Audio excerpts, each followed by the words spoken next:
Nakilala natin si Itachi at si Shisui na isa sa mga malalakas at legendary na ninja sa Shinobi World. At syempre, kilala sila dahil sa paggamit ng Sharingan at sila ay nagmula sa Uchiha Clan. Pero alam nyo ba na merong isang rogue ninja mula sa Hyuga Clan ang nagpahirap at halos talunin na nga ng magkasama itong si Shisui at si Itachi Uchiha. At umabot pa nga sa punto na halos mapatay na nga niya itong si Itachi at si Shisui na magkasama. Well, sa video nga na ito ay ating kilalanin itong si Mukai ko Hinata, ang nag-iisang Hyuga Clan member na nagpahirap kay Itachi at Shisui sa labanan. At syempre, hindi na naman mawawala yung mga bashers at sasabihin na imposible namang talunin ng isang Hyuga Clan member si Itachi at si Shisui ng magkasama. Pero kung ako sa inyo ay patapusin nyo muna yung video bago kayo mag-react. Okay, balik tayo sa istorya. Mukai ko Hinata. Si Mukai nga ay nakilala sa Itachi Shinden novel na Book of Bright Light. Si Mukai ay miyembro ng isang pamilya na dati ay kasama sa main family ng Hyuga Clan. Pero hindi nagtagal ay mas pinili niyang tumiwalag o umalis para makapag-breed sa normal na tao na walang Byakugan. At kahit ilang henerasyon o taon ang nagdaan mula nang pinanganak si Mukai, at normally nga ay dapat napakaliit na ng chance na ma-awaken niya ang kanyang Byakugan. Dahil nga sa ilang henerasyon na ang nakalipas, dapat ang Byakugan genes niya ay nawala na o humina na. Pero surprisingly ay na-awaken nga niya ang kanyang Byakugan. Ang kaso nga lang ay ang isang mata lang ni Mukai ang may access sa Byakugan. At kakaiba talaga ang mata ni Mukai dahil kulay black ang mata ni Mukai kapag hindi naka-activate ang kanyang Byakugan. Di gaya sa ibang Hyuga Clan member na puti ang mata kapag hindi naka-activate ang Byakugan nila. At si Mukai nga rin ay naging shinobi sa Konoha na may ranggong Jonin. At hindi basta-basta itong si Mukai dahil sinasabi nga na sobrang talented ng shinobi na ito. At sinasabi rin na ang talent niya ay kapantay na ng kay Itachi Uchiha. Marami siyang mga magagandang accomplishments nung siya ay naging ninja.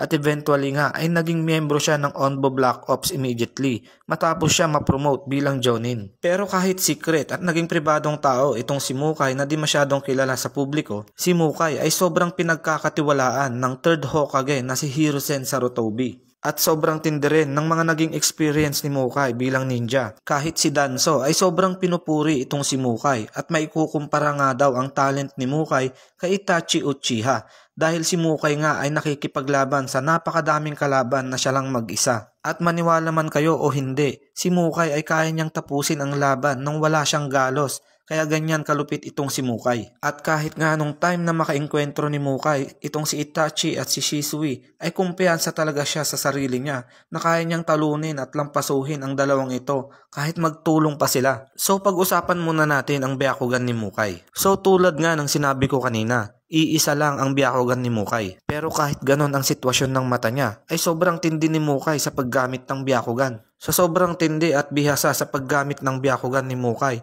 ay masasabi nga na mas magaling pa siyang gumamit ng Byakugan kay Neji at kay Hinata. Di tulad sa normal na Byakugan ay kaya niyang makakita ng mga chakra pathways ng mga tao at living organisms. At ito nga ay nagagamit niya para atakihin ang mga Tenketsu points ng kanyang mga kalaban. Ginagamit niya rin ang kanyang Byakugan para matrack ang mga kalaban na nagtatago sa paligid. Ang pinakamalupit pa dito ay kaya niyang i-handle ang blind spot ng kanyang Byakugan. Nag-training siya ng mabuti para makaisip ng mga teknik o jutsu na pwede niyang magamit para kung sakali na atakihin siya sa kanyang blind spot ay kaya niya itong i-counter. Pagdating naman sa taijutsu ay napakatindi rin nitong si Mukai. Dahil nga sa Byakugan ay meron siyang advantage pagdating sa hand-to-hand combat. Kaya niyang mag-react ng mabilis dahil nga nakikita niya yung chakra na dumadaloy sa kanyang mga kalaban. Kayang-kaya niya ring atakihin ang weak points ng kanyang kalaban. Kaya din niyang gamitin ang Gentle Fist. Although hindi ito yung full version ng Hyuga Clan Gentle Fist, ay kaya pa rin gamitin ni Mukai ang 8 trigrams skills. Ang matindi pa dito ay kayang hatiin ng Gentle Fist ni Mukai ang isang malaking fireball jutsu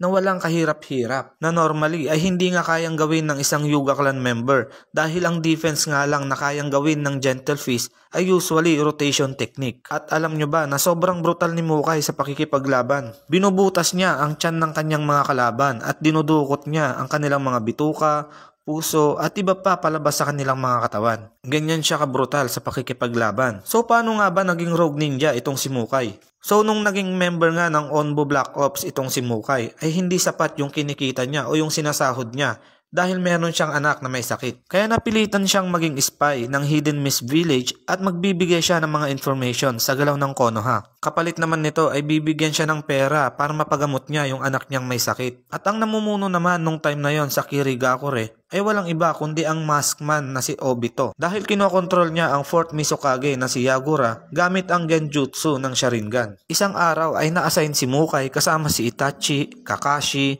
at iba pang member ng Onbu Black Ops para maging escort sa Feudal Lord ng Land of Fire. Sa kalagitnaan naman ng paglalakbay nila ay biglang dumating itong nakamaskara o si Obito na kilala nga bilang Maskman. Nagulat at nabigla ang lahat ng member ng Onbu at lahat nga sila ay napasailalim sa genjutsu ng Maskman. Ang tanging hindi lang natablan ng genjutsu ay si Kakashi. Natagalan pa bago ma-release ang genjutsu kay Mukai at paggising nga niya ay wala na ang Maskman. At syempre nalaman ng Maskman ang galaw ng Feudal Lord at ang mission ng mga Onbu Black Ops dahil nga meron silang spy mula sa Konoha at yun nga ay si Mukai. Well, nakalipas ang ilang taon at panahon, day off ni Mukai nung araw na yon. Nag-iwan si Mukai ng Shadow Clone para alagaan at bantayan ang anak niyang may sakit. Habang ang totoong Mukai naman ay papunta sa Hidden Mist para magbigay ng impormasyon tungkol sa Konoha. Meanwhile ay inassign ni Danzo itong si Shisui at Itachi na patayin si Mukai dahil nalaman na nga nila na nagtatraidor itong si Mukai laban sa Konoha. Kaya sinundan nila ang tunay na Mukai sa meeting. Pero pinatay na nila agad yung mga Hidden Mist Shinobi na dapat ay kikitain nitong si Mukai. Kinompronta ni Itachi at Shisui itong si Mukai. Kinausap nila ito para sumuko na lang pero alam ni Mukai na kahit sumuko siya ay paparusahan lang siya pagbalik sa Konoha. Kaya nagdesisyon si Mukai na labanan at patayin itong si Itachi at si Shisui at tuluyan na lang na maging rogue ninja. Inactivate ni Mukai ang kanyang Byakugan at inatake niya si Itachi. Balak niyang patayin agad si Itachi at tanggalin ang mga laman loob nito. Pero gumamit pala ng Crow Clone itong si Itachi. Kaya ang ginawa ni Shisui ay inatake naman niya itong si Mukai. Ang kaso nga lang, gumamit pala ng Shadow Clone itong si Mukai. At sa sobrang bilis ni Mukai ay hindi nila napansin na nasa likod pala ni Itachi ang tunay na Mukai. Nagulat naman si Itachi at hindi na nakareact. Inatake ni Mukai ang mga Tenketsu points ni Itachi gamit ang Gentle Fist. Maraming tinamaan si Mukai sa katawan ni Itachi pero hindi niya natapos ang kanyang pag-atake dahil tinulungan ni Shisui itong si Itachi. Sinubukan naman ni Shisui na atakihin si Mukai sa kanyang blind spot pero dahil sobrang bihasa nga ni Mukai sa paggamit ng Byakugan at alam na niya kung paano magre-react kung sino man ang aatake sa kanyang blind spot ay na-counter nga niya itong pag-atake ni Shisui. Nasakal ni Mukai si Shisui at sa sobrang tindi nga ng pagkakasakal niya kay Shisui